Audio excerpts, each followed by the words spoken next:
Today I have the great honor of hosting a much needed conversation about racial injustice in this country.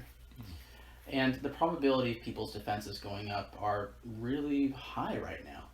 There are strong opinions about this, and often this causes people to turn a deaf ear to the topic. Yeah.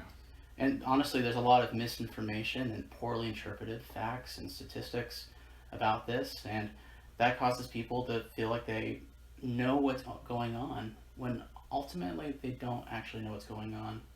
And when so many people have a wrong narrative, it's so easy to just not listen. Mm-hmm.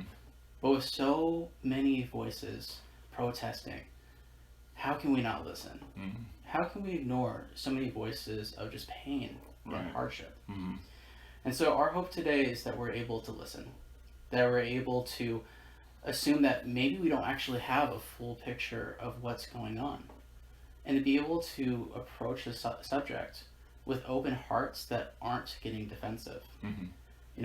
Truly today we can leave more unified, and we can leave behind not only just like explicit racist things, but the unintentional, unknown things that we do in us and by us that are truly harmful and hurtful to other people. Mm-hmm.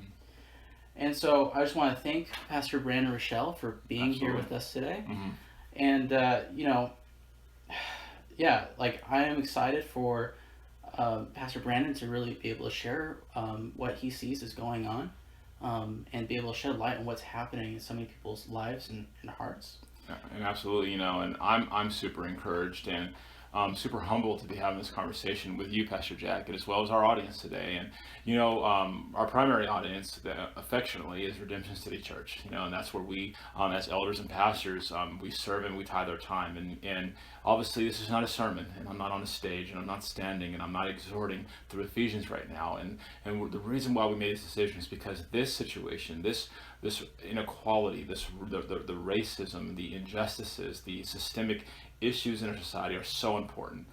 And when you look at even the word sermon, for those of you who don't know, and my mentor was just sharing this with me, in the Greek language, sermon is to cement something, or it's like semen, right? And you inject it, right? And so a sermon is an injection of God's heart, His thoughts, His hopes into a culture. So that's what a sermon does. It's an injection into, right? It's like to inseminate something, to inject something into the culture that's Christ-centered and God-centered. And so our hope today, even though we're not doing what's a traditional American sermon, is to inject or to inseminate a Christ-centered response into what we're going through. So this is why on a Sunday morning we are dedicating our sermon time to this very important conversation. And I just also want to acknowledge that we are in the COVID-19 season. And me and Pastor Jack both compromised with our physical illnesses that we have, are super vigilant about that, and with our families, and keeping the distance so that we can continue to be faithful and strong to lead your church and to provide for our families. And we have made the wise and prayerful decision to break away from that just for this opportunity, because we believe that this is a signified moment in our culture, in our time, and for our church, that we wanted to do this in the best possible format. We wanted you to see our face, to hear our emotions. And as soon as this is over, I have my mask right here behind scenes. I'm not trying to be formal. It's coming right back on. But for such a time as this, there's a time and place for all things, Ecclesiastes chapter 3. And for such a time as this, we believe that this is what's most glorifying to God. I'm going to trust Him in this moment. And I just want to kind of have that disclosure moment. Thank you. And on behalf of really just our church, but also anyone else listening in, I do want to say thank you for being bold and being able to have this conversation with us. Absolutely. And we're just really thankful because you are such an important voice in the Beaverton, Portland, Hillsborough area. Yeah. And so thank you for being here. Yeah. And before really even getting started, I want to honor you in every way. Absolutely. And I just want to ask the question of, should I be addressing you as a black man or an African American man? No, absolutely. Well, first, I always feel honored by you. So, brothers, partners, and all those things. And so, you don't have to work too hard at that, my brother. But I would say the best thing, in terms of referring to me, would be as a black man, for the purposes of this conversation. Unfortunately, the term African American for me, sadly and unfortunately, there's not much of a connection there, because of all the the historical, how we've come out of, the slavery. And so my heritage has been, it was stripped away long before I was born and before my parents and their parents. And so I don't really have, sadly, a heritage of being African, and even when I have the blessed opportunity to meet true Africans who come from Africa and become African Americans, I mean, I just do not have much of a correlation to them. And so I definitely think being referred to as a black man is accurate and is most faithful. And more importantly, Pastor Jack, it's the kind of the common vernacular that we use. Kind of we're going to have a conversation today about black people and white people. So I feel honored in that. I also believe that any term, African American or black people, can be used in a positive way or a derogatory way. And so when someone does call me an African American man, I don't automatically feel offended or anything. I think it's always about the connotations being used. But for the rest of the purposes of this interview, I'm totally comfortable with you referring to me as a black man, and I'm proud to be a black man. And I hope that one day in our society, I can be known first as a Christian man, and that would be our first title. Yeah. Thank you. And just getting started, in the wake of the murder of George Floyd, there's been so many protests. Yeah. You can't turn on the news without, any news you're going to see. Absolutely. Protests around the whole world. And I found it really, honestly weird that I've heard so much negative reactions towards this. And I was just wondering, as a Christian and a black man, right, what is, how do you view everything that's going on? How do you view the protests? Absolutely. And how should we respond as Christians as a whole to this? Right. Before I can even jump straight to that question, I think just to kind of build a firm foundation of just kind of my orientation to this whole conversation, obviously I'm a black man, I'm 34 years old, and I grew up in a pretty multicultural city, the city of Stockton, California. This has always been a difficult, this whole area, this conversation of racism, being a black man, what's my role, what is for white people, what's their role. It's always been difficult, and it's a sensitive area for me, if I'm being honest. I never fully felt accepted by my people. Words like being whitewashed or I speak more like white people has been associated with me, and obviously I'm not white, so I'm never feeling fully a part of that culture. So I've always felt like I'm in the middle. And that's been a tough spot for me, and so even as I'm coming into this question, there's little moments where I'm just like, okay, God, I just want to be so faithful, and I just want to be your man above anything else. But I so care about my people, and I so care about this conversation, and I care about what's happening with George Floyd. And so with that being said, the way I think about it is America in general.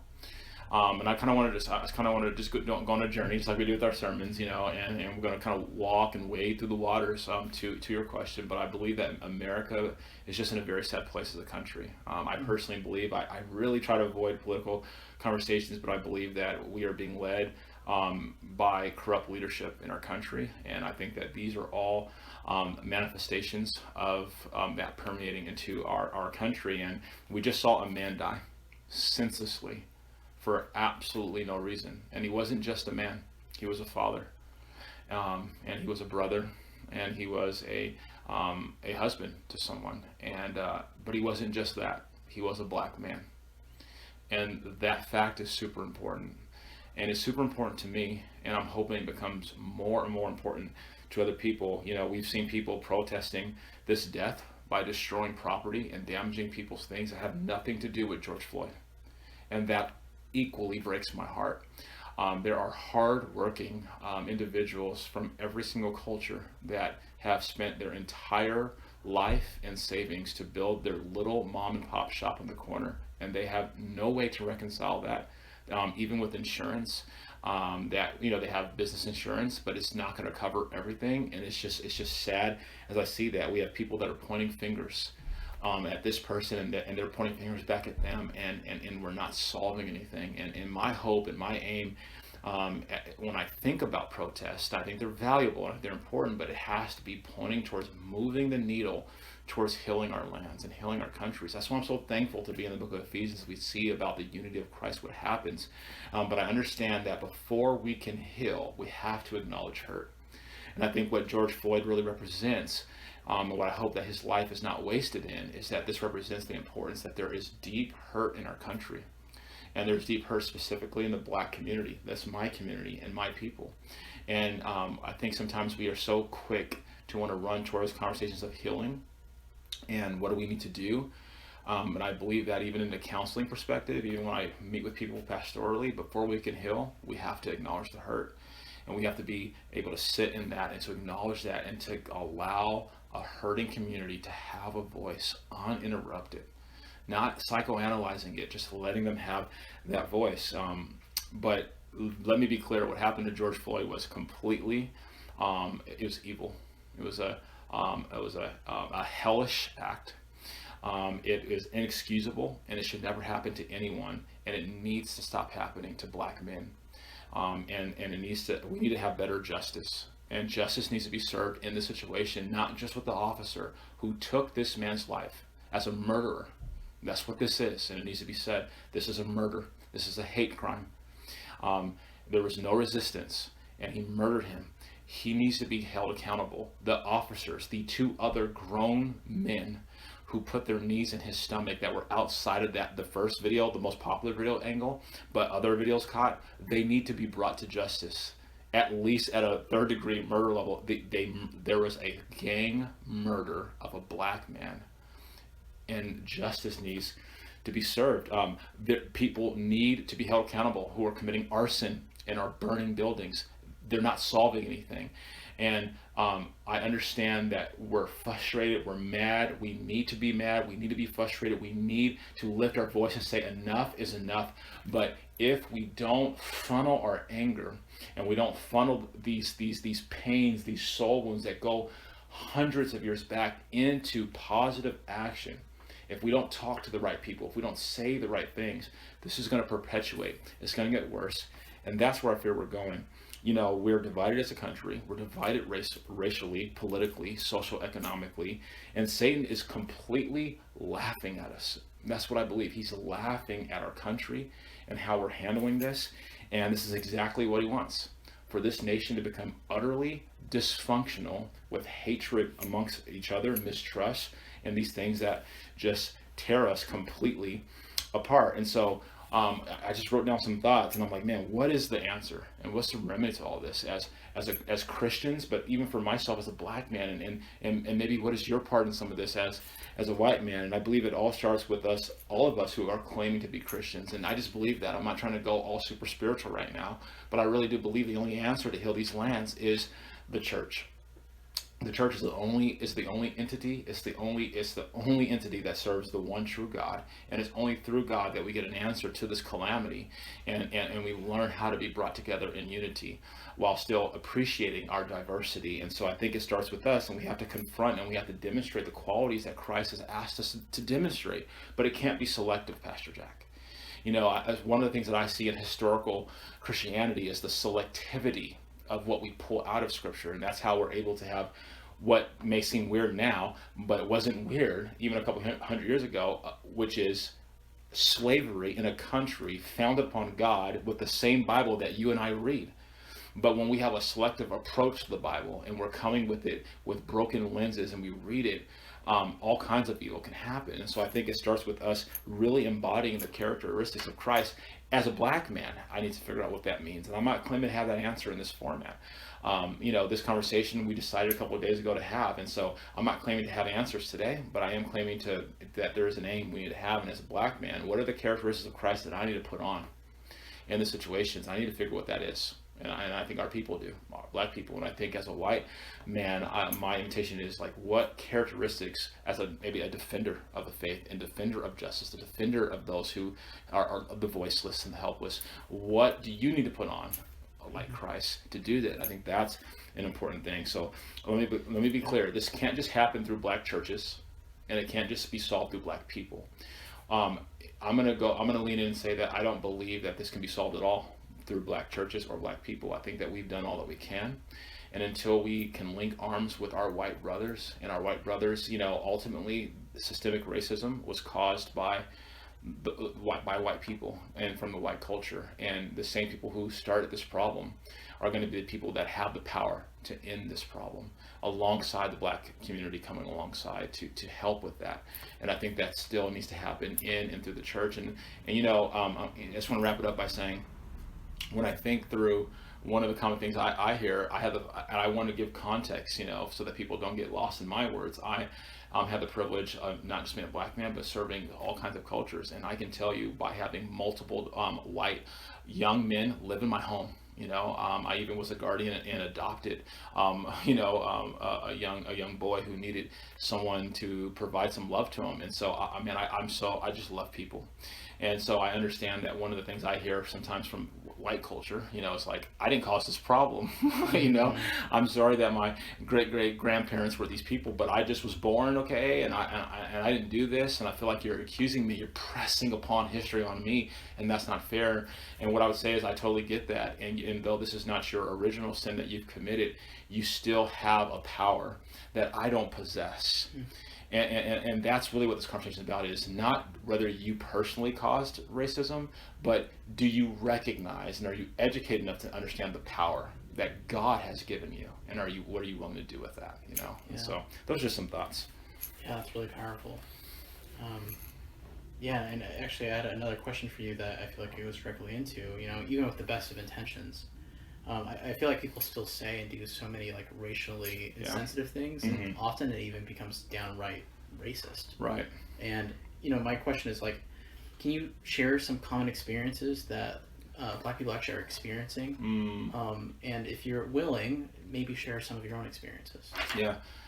Yeah. I'm gonna start with me, and then we're gonna grow out of that. I've been very fortunate to be raised in a home where my parents had, over the course of my upbringing, 23 kids, foster children that came in and out of our home, and they were from all cultures. So that was really shaping of my worldview. But man, it was definitely a culture shocker as I got older, and got out of my parents' kind of womb, a little safety net, and I definitely experienced that just from simple things. One of the examples that I share with people, and I'll never forget how uncomfortable and dirty, and I just felt like there was something wrong with me. And I was about 16, 17 years old, I'm a big guy, 6'3", and I'm leaving the movies. It's at Regal Cinema in Stockton, California, their downtown plaza, and it's about 10:30, 11 o'clock at night.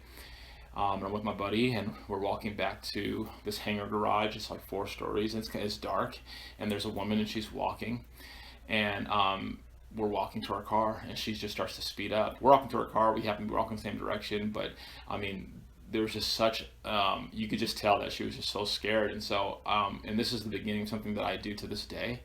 And what I did was I proceeded to turn left, even though my car was right, and went all the way around, out of my way with my buddy, just to allow her to feel safe. But it made me feel so dirty. And I can tell you that to this day, whenever I'm walking in a dark place and I see someone usually from the white culture, I tend to just go other way or wait. If I'm walking down the street in the daytime and there's a lady that's running towards me and I'm walking towards her, I turn left.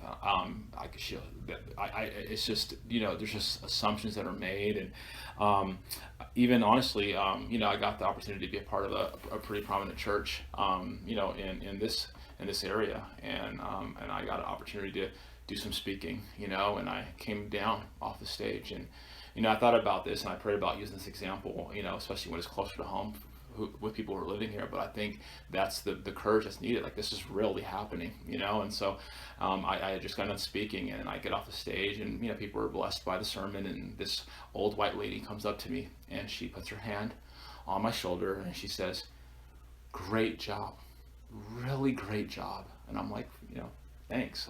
Thank you so much. She's like, "Yeah, God really used you. I didn't know that people like you could speak like that." And I just it didn't register at first. I kind of just paused, and I just kind of said, I was like, "Excuse me, like, what do you mean?" And she's like, like people like you, like, I've never seen a black man be able to speak like that. You actually can talk well.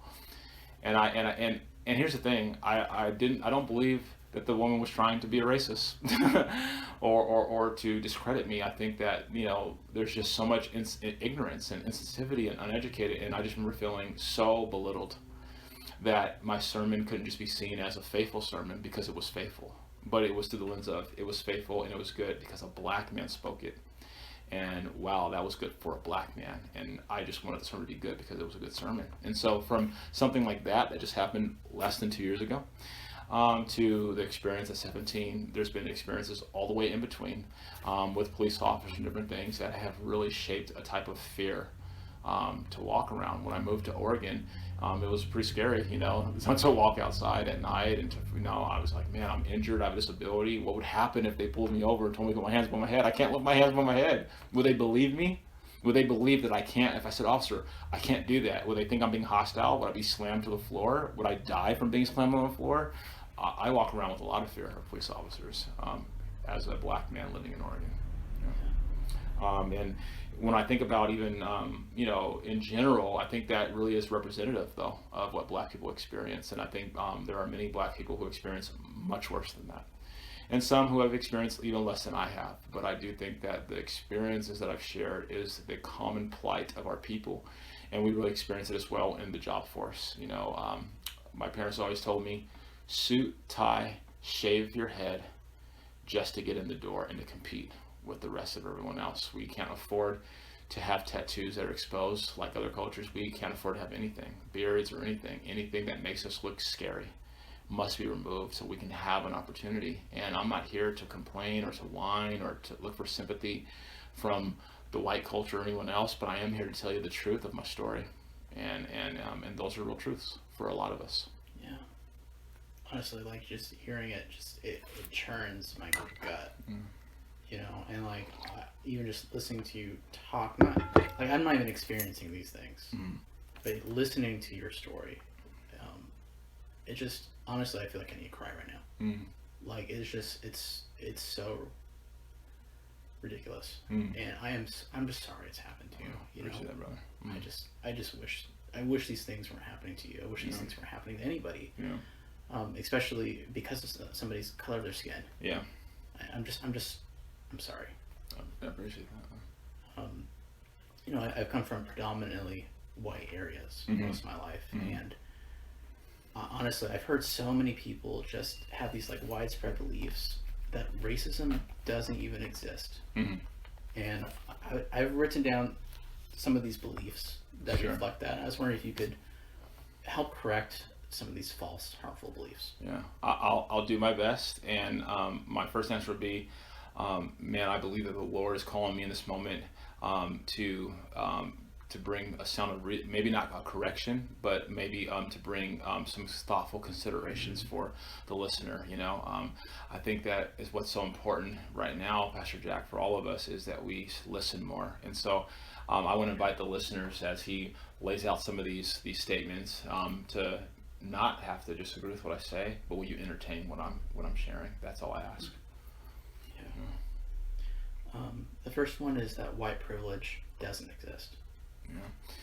Well, I would have to say that I just disagree, but I understand why a white man, especially one who isn't racist and maybe hasn't been like overtly raised that way, would think that.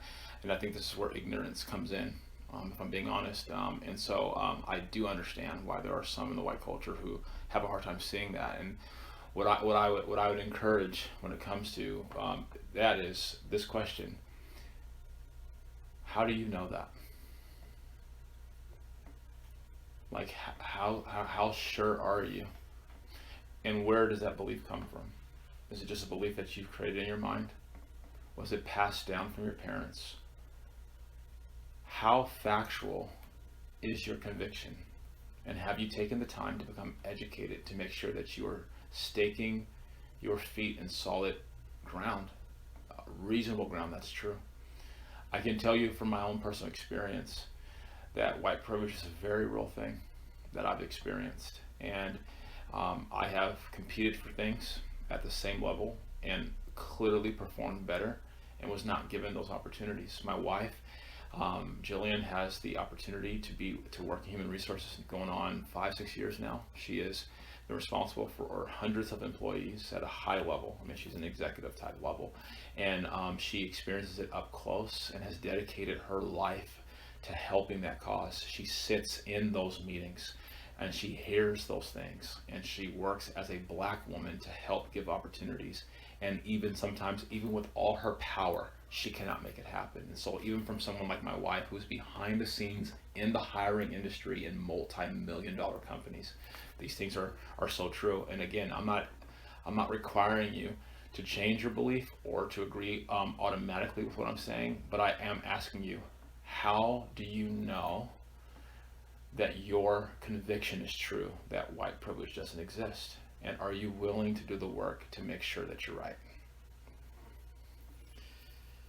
Yeah. Yeah. The second one was we already fixed widespread racism during the civil rights movement. We are now living in a post-racist society with the rare exception of racist individuals. Mm. Well, whoever thinks that way is right, and they're wrong. In a large way, the institution of slavery has been abolished, and praise God for that, because that is just evil. And so there's truth there. We are not living in a culture where we have slaves or indentured servants. And so that form of slavery has ended.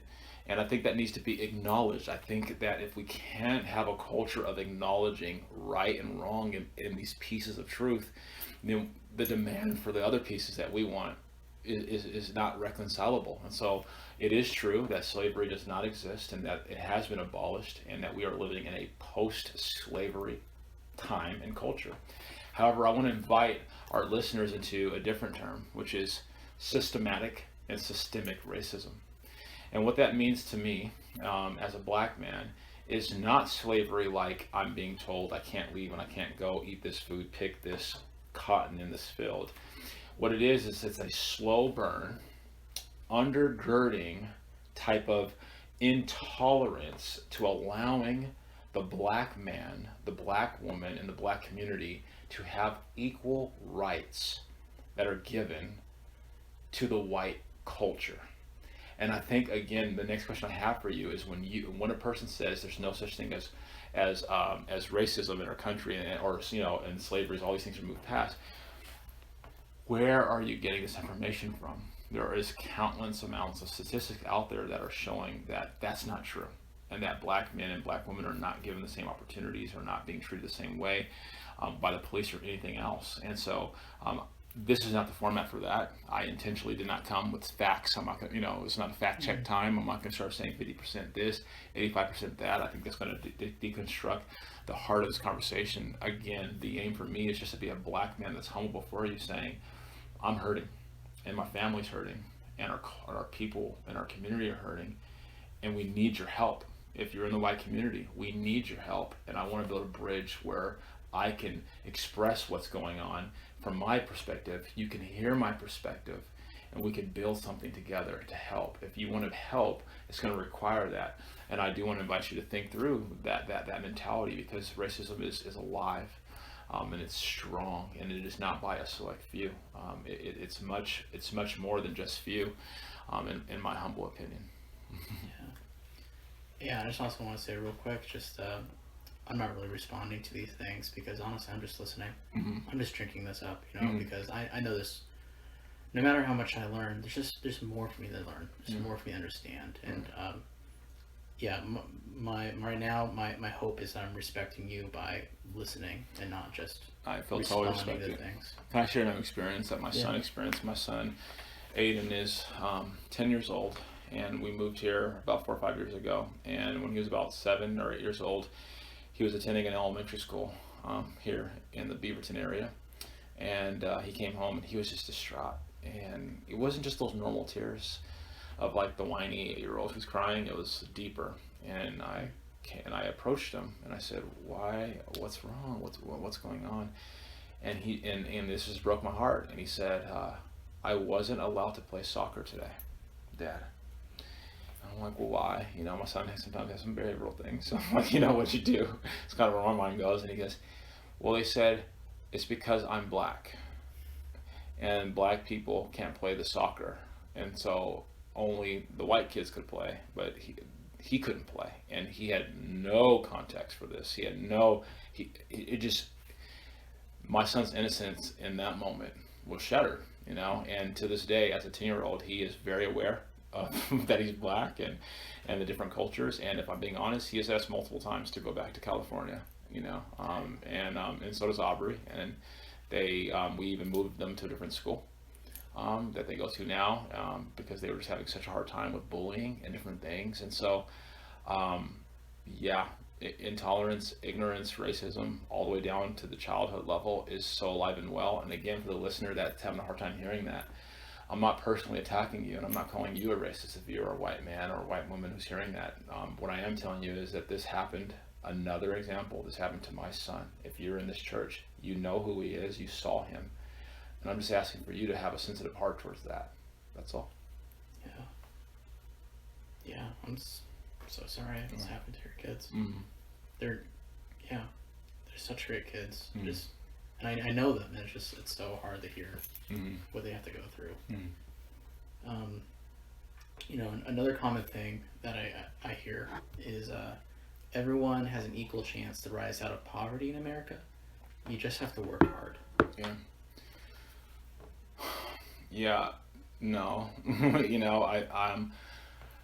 I know countless young black men who have worked so hard to have opportunities, and they just are not given them. This is why we have the NAACP and different organizations to help provide these opportunities. And this is really hard. And I think this is an appropriate time. I feel that God has equipped me and gifted me with a lot of things. I believe I can handle that Bible fairly well, and I can do my thing there. I have some gifts when it comes to strength and nutrition, but I really do believe that there are some more wiser and gifted white men and black men who can speak more articulately about a lot of these subjects. And I want to encourage our listeners. I want to do my part to be faithful as a lead pastor and as a black man, but I don't let this be the end of your conversation. That'd be a mistake. I want to encourage you to continue to listen to more, and we're going to provide some more resources and links in this email or this text message that you're receiving it on, because I want you to be well equipped and go deeper.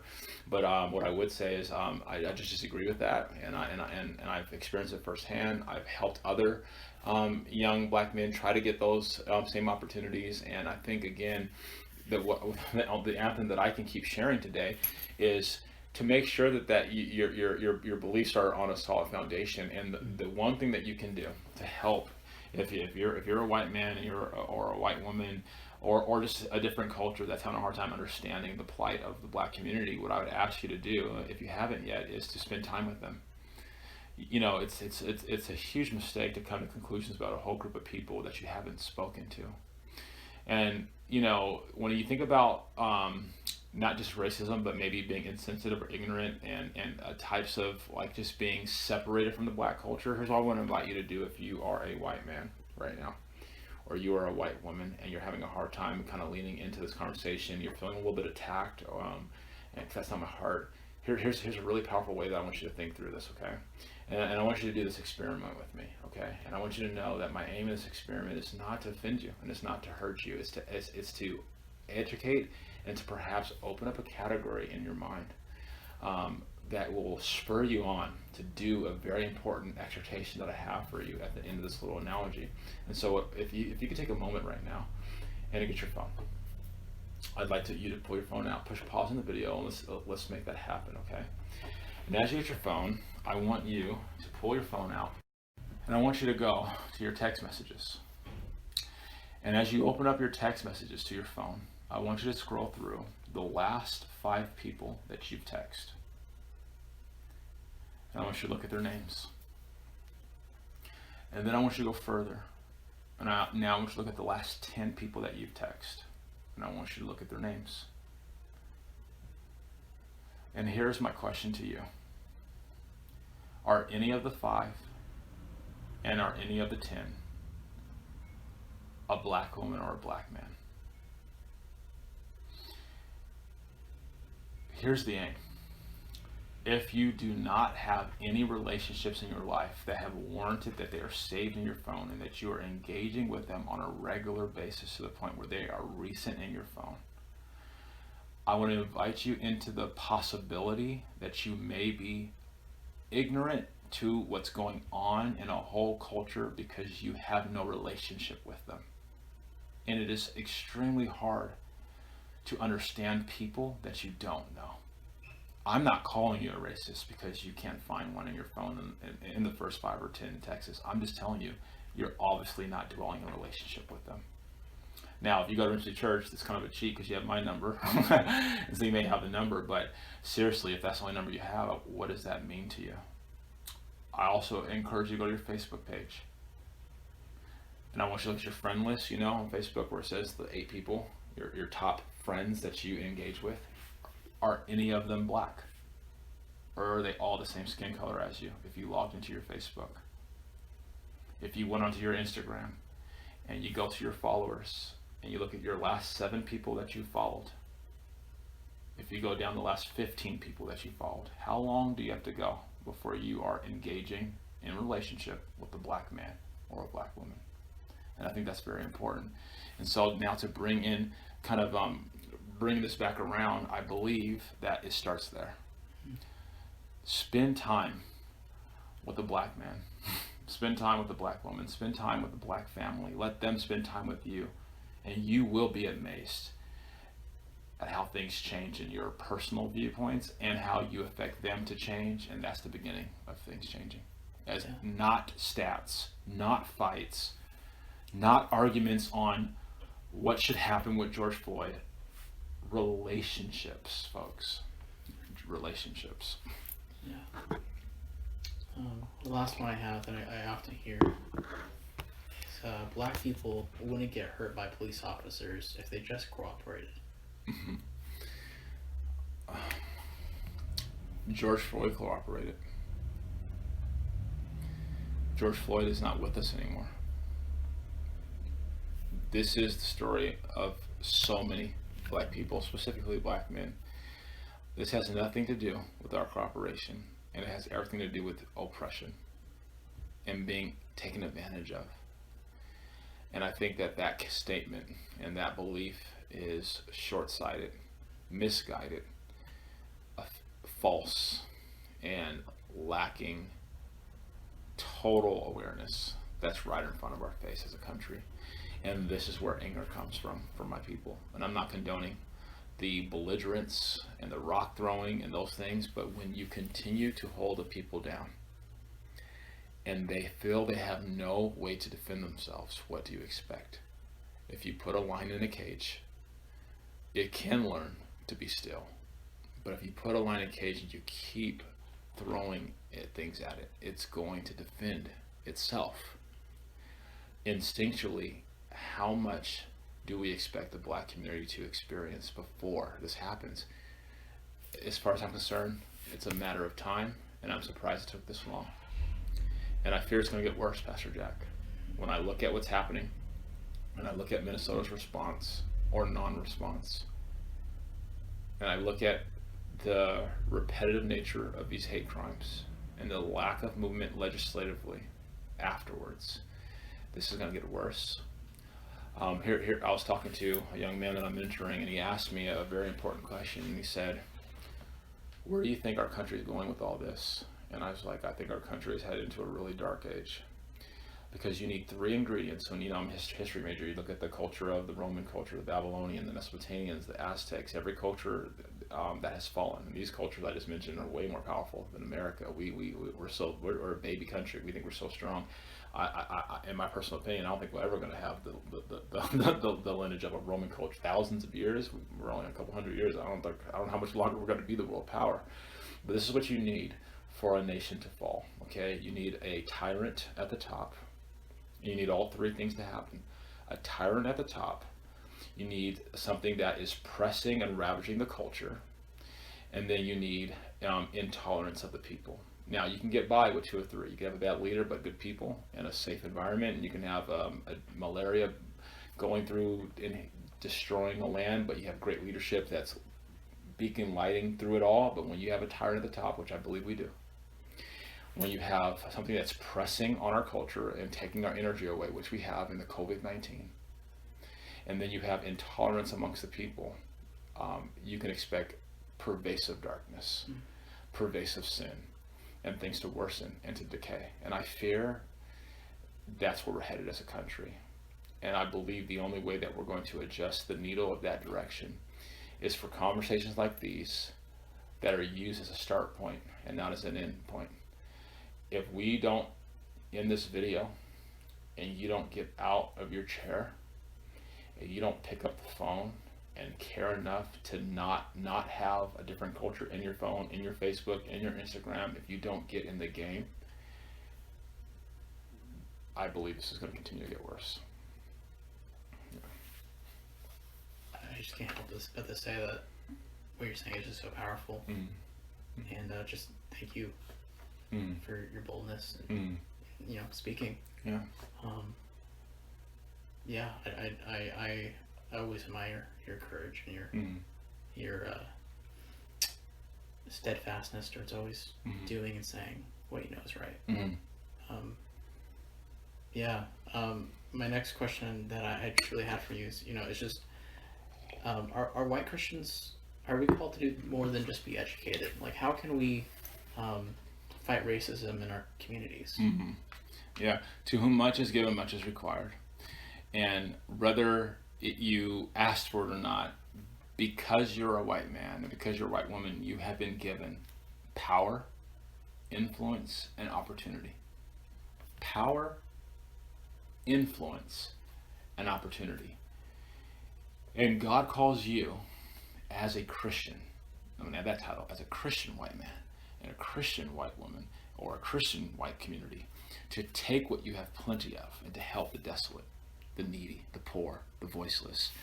And so I 100% believe that, yes, the white culture has a unique and inherent responsibility, not because their skin's white, but because of the opportunity, influence that they have because they're white. And I think that is really important. I'm going to say that again.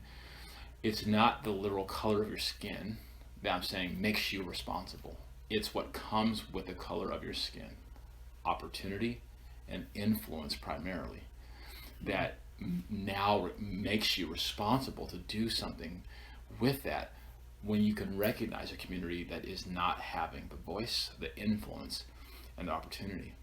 And the ways that you can start to do that beyond what I've already shared, which is you need a black friend in your life. I'm being super simple. We don't have to make it complicated. I'm a guy that I believe God's wired to make things simple. I want to simply preach the gospel. I want to simply exhort Ephesians chapter 2. I want to simply explain life-on-life relationships. And I want to simply explain how to make a decision and to move the needle towards getting involved at ending systemic racism. And it does start in a relationship. But let's talk further than that.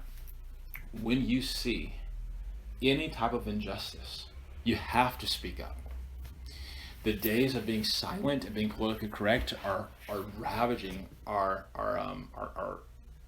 country. Brother, you were also part of some experiences that I felt I was having, in a different context, and in a prominent church, and knowing that you supported me and were for me and would listen, you were very clear, like, man, I don't know how to help, I don't know what to do, but I want to listen, I want to be there. I think those are important things, and I think the one extra step after listening is speaking and speaking up. And so I believe that the white community has a responsibility to speak up and to speak up boldly, because I'm going to say it again, this is not going to be healed through black people. It's going to be led by white people. And everybody in the black community knows that. And so we are so thankful for our white brothers and our white sisters who are answering this call, who are on the front lines with us, who are down there in Minnesota raising their fist. I just saw the egregious act of a clearly 70-year-old plus older man who stood in front of the police officers and telling them to basically calm down what they were doing, and they threw the 7-year-old man to the floor. He busted his head open, gushing. And while that's egregious, it's going to take more heroes like that 7-year-old man who stood in front and said, stop it. And I don't know if that guy's even dead. He was old and he was just bleeding out. And until we have more and more people from the white culture saying enough is enough and no more, then things won't change. And so I do believe that. I believe that there is a much larger conversation, though, and a much more helpful and fruitful conversation about how you as a white man or a white woman can get involved with this. And I hope to be able to provide some important information and links with men and women who have spent countless hours and years really filleting open this conversation and have dedicated their lives to that. I've dedicated my life to about 2 or 3 things. And when I mentor people, I say, hey, you get to pick about 1 to 2 things to wring out your life for.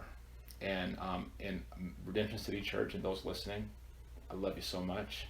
And because I love you, I don't need to be the only voice you listen to.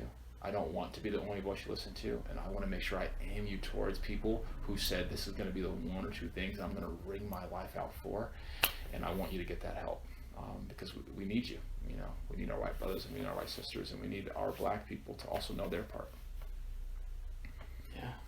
And I apologize if in this episode that we're doing, if you came with expectations to hear more big moments, and big moments from me to say, don't talk to black people this way, or if the white culture is expecting me to have more to say, man, I can only speak to the degree that I feel that the Lord has given me the ability to do that. And so I really am hoping that as we continue this conversation, that you're finding it profitable, and most importantly, a healing conversation that encourage you to end the video not to have a debate with whoever you live with. I just hope that you end this video and that the tone of my voice and the ease of my posture just kind of brings you down into a posture of, I just want to kind of talk some more now with whoever I'm living with or whoever I can get on the phone with. That's my hope.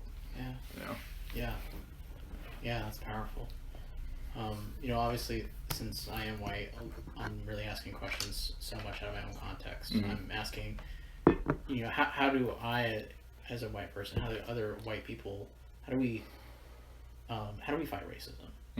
And I'm really thankful for really your answers. They have been so good, and I have enough to reflect on for so long, and put into action, hopefully. But I also want to make sure that you have an opportunity and ask, is there anything that you want to say specifically to the black community? Mm-hmm. No, yeah, absolutely. But I want to say one more thing on the last question as well, because we're just having a conversation. Yeah. I'm not trying to be super, professional about it and everything. I also think this. Let's go imagery. There's some beautiful stories that I've read about injustice to a black men and women, and a white man or woman stepping up and saying, if that's what you're going to do, I'm walking out. It's that type of boldness of like, you know what, I'm out. I'm turning my badge in. I'm no longer going to be employed here at this shop, at this clothing store. It's going to take that type of boldness. I want to be clear, that type of boldness. That's what you're going to hear in some of these links. They're going to explain and open this up. It's going to be not just, that's not right. It's so not right. If you can't treat them right, you can't have me. That's what it's going to require as an imagery. You got to get to the point where you're willing to forego your comfort for the sake of the black community, to be treated right, and you got to ask Holy Spirit to help you care where you maybe have a lack of care as well. I think that the black community has many things that we can do, and I'm going to lean into that because these are my people, and I'm so proud to be a black man. And so first I want to acknowledge that I have not experienced the full weight of what some of you have experienced, or even what my parents have experienced. I've been very fortunate, and so I don't claim just because I have the same color skin as you that I've grown up in Detroit or some of these other areas where you've experienced it even more deeply, and some of you have been wounded very, very deeply. And so any area where I over communicate or under communicate today, I apologize from the bottom of my heart, because my desire is to represent our people well, and to honor you and to honor God. But I do want to say a couple things. Number one, violence is not going to solve anything. And if you're a Christian black man and a Christian black woman, God's called us against that. And so the first thing is we need to be obedient disciples of Christ above all things. But I do want to encourage that peaceful protests are the way. When leadership's not listening, you must lift your voice. And so as a lead pastor in this area, the Beaverton, Hillsborough, Portland area, I affirm every black man, every black woman, every white man, every white woman, and every culture in between. If you are peacefully raising your voice and your signs and everything else, I support you. I affirm you. Redemption City Church, we affirm that. We're going to be public about that. We will deal with any backlash from our city officials. I'm saying it now. We affirm and are encouraging you to continue your protests. Enough is enough. And so black community, continue to do that. Continue to be faithful. But be ready to recognize your white brother and white sister who's coming to be a student to learn your culture. And sometimes when you're just so angry at everyone, you're missing God sending you these little remnants, these definable moments. And if you spray your anger everywhere and you don't become surgical with your anger, you're going to miss the opportunities that God has before you to get the answers that you want. The ultimate goal is that you want to be equal, right? You want to be treated the same, right? And so the only way to be the same is that we find unity. And so you don't throw away your anger, but step into what the Bible calls is righteous indignation, right? Righteous indignation is taking anger that's right in God's eyes, pointing it at injustices, and doing something surgical and methodical with it, right? Don't just spray your anger crazy. Be surgical. A surgeon doesn't just rip open someone's body. They die. They're surgical. They have a degree. They have an aim. They want to connect this vessel to that vessel. And so what I'm saying is take your anger, examine the gifts that she's giving you. If you're a good communicator, if you're a good artist, and you make the most legit, art of what's going on. You can speak. You speak. If you have hospitality, you take your spiritual gifts and you say, how can I be so surgical with my righteous indignation, so surgical with my anger, and use that to move the needle towards bringing health and wholeness to your Black community. And if you keep that aim, I'm not asking you to throw your anger away. You deserve to be angry. I deserve to be angry, okay? But if you take that anger and you're surgical about it, when God sends you different utensils, right? Different utensils to do this surgical work, you're going to recognize it. You're going to pick it up. You're going to embrace it. And I believe, and I've experienced white men and white women who God sends to be that perfect piece you need to have handed to you from that nurse aide to continue that surgery. You don't want to throw that away. Don't slap your hand. You need that tool, right? And so be ready to recognize the humble white brother, the humble white sister who maybe does say offensive things, but there's a difference between saying an offensive thing because I'm trying to hurt you and I just don't know what I'm talking about. And have grace for that. That's where you build a bridge. Thank you. And and honestly, I just want to also say, like, thank you for being that for me. Like, you've never been afraid or held back in being honest with me when maybe I'm doing something that I'm just completely unaware of, but it's just not good. Right. And it's always been with love, and I feel like I've been able to learn freely and just so loved from you. And I can't thank you enough for this partnership we have in church, but even past, like, being partners in work. You truly are my brother in Christ in every way. Absolutely. And I just thank you. As we get closer to closing up, I was just wondering if there's anything you want to say to other minority populations in our country. Yeah. One of the great unspoken tragedies in Black Lives Matters started with the purest aim, and I still believe in it. I believe that all things have light and darkness in them. Okay, everything. We're living in the Genesis chapter 3 world. Okay, so everything, every institution, every church institution, the institution of marriage, all things have light and darkness. And our hope is that as Christians we continue to press more light than darkness. Black Lives Matter has both. We know that. There are parts of it that is now filled in darkness, and it is not honoring to God, and it is not even near the aim that it started with. But there's a lot of light in Black Lives Matters, and I am a supporter of Black Lives Matters. It never meant that other people's lives didn't matter. It was to specify a specific life that's not being valued. Okay, stop with all lives matters. Okay, it's not that all lives don't matter. It's a specific life that's not being valued. That's what Black Lives Matters. That's what it originated with. Just because a few select groups of people in the Black community hijack the narrative does not mean we dismiss the purity and the organization that's doing good work. And so, but some of the darkness that's come in that is the oversight of other cultures. And one of the great tragedies, as we've talked about Black Lives Matters and all these different things, is that there's real pain going on in other minority cultures. I know that there are many Native American who do not like that term, by the way. If you talk to their culture, a lot of Native American brothers, sisters who feel very much overlooked. Like, hey, this was our land. Hey, it's like, yeah, the Black people were brought to this land unwillingly, and you took over our land unwillingly. I mean, there's just every culture honestly has been affected by the typical the white European culture. It was a conquering culture, and a lot of cultures have experienced pain from the white community. As difficult as that is to say, this is the true historical reality. And so what I would say to you is that we care. I don't really feel qualified, nor do I enjoy being a spokesman for the black community, but I do believe that we, as a black community, do care about our other brothers and sisters from different cultures, Native American, Asian, all the different cultures. We care, we understand your pain. And our hope and our aim is not to belittle or to discredit what you're experiencing. It's just to focus on our experience, and we want you to do the same. We would affirm you in a hot second if the Asian life matters too. I know that I'd be like, yes, they do, and I like your picture, and so don't take our stance as a black community as a shun towards yours. Take it as more of like a lifting up of our family that we care about, as we encourage you to do the same thing, and I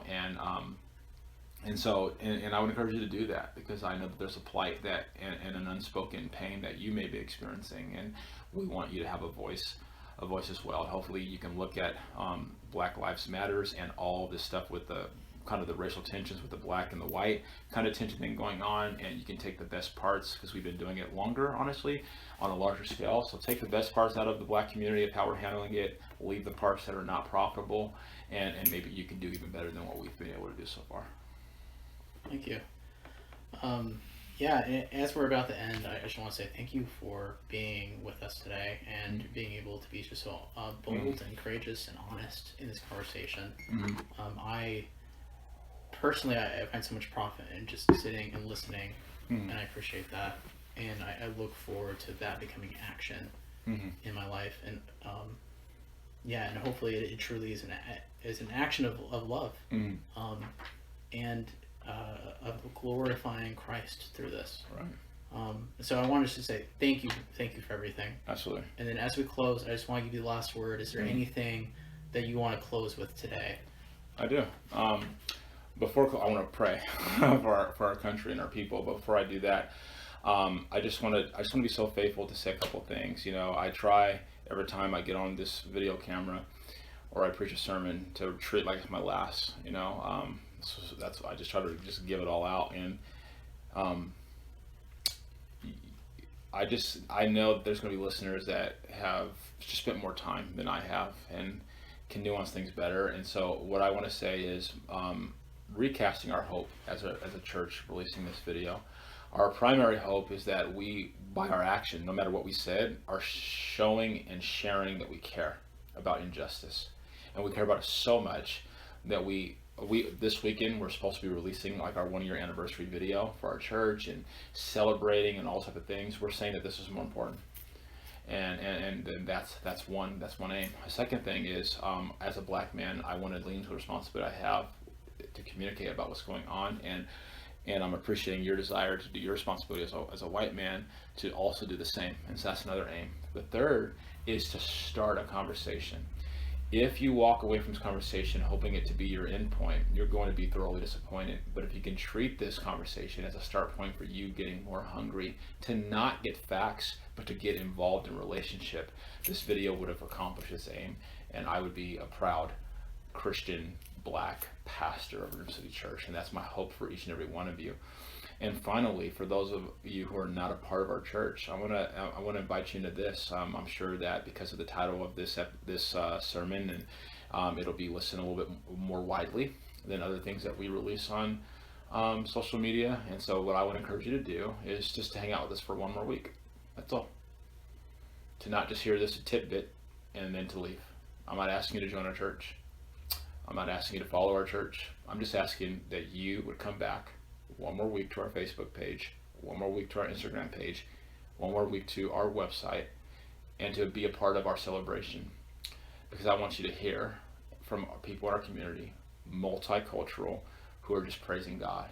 And I think that's also part of how we heal our nation, is to have these important conversations, to be faithful in them, and to make sure that we are also operating in a spirit of gratitude. And so experience both sides of our church and our people. We just are so thankful that you've been a part of this conversation, and we hope that it's been profitable. So let me pray.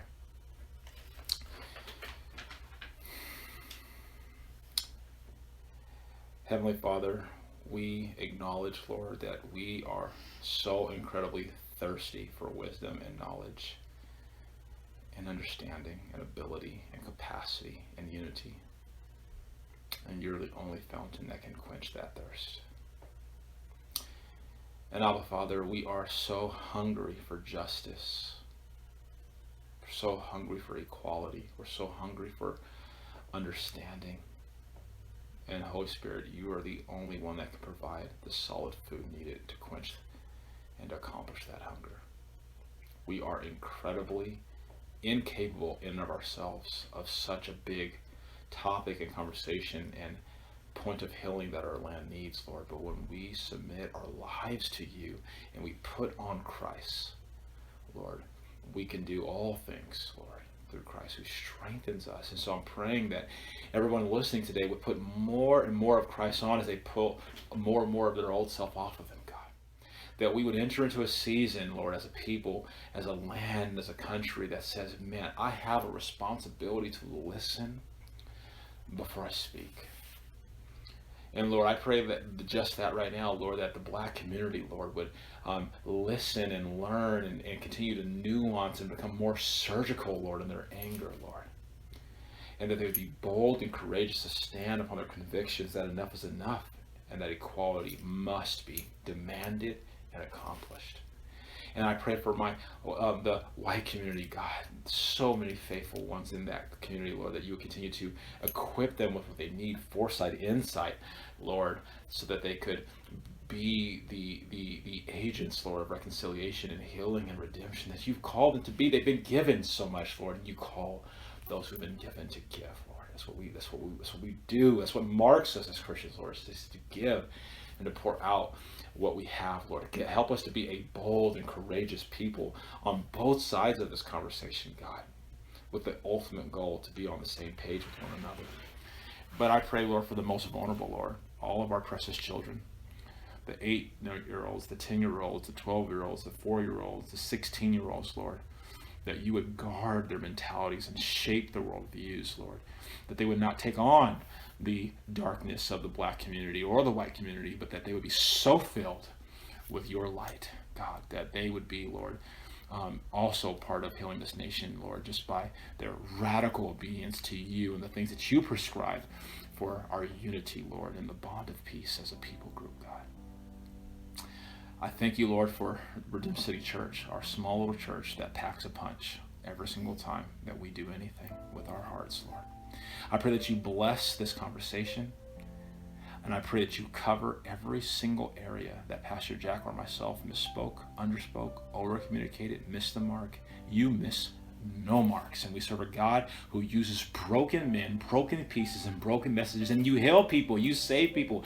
Every sermon ever preached, Lord, ever was filled with incorrectness, Lord, and a man or a woman who preached it, Lord, with sin, Lord, in their lives. But people were saved and healed and redeemed, and cultures changed. And so we're asking, Lord, we're not demanding anything. We're asking that you take this one, Lord, that's filled, Lord, with things that are not perfect, but that you would perfect it for this time where it helps to move the needle in the small corner of influence that you've given us. We believe you're going to do that. We trust that you're going to do that. Help our unbelief. It's in your beautiful name we pray. Amen.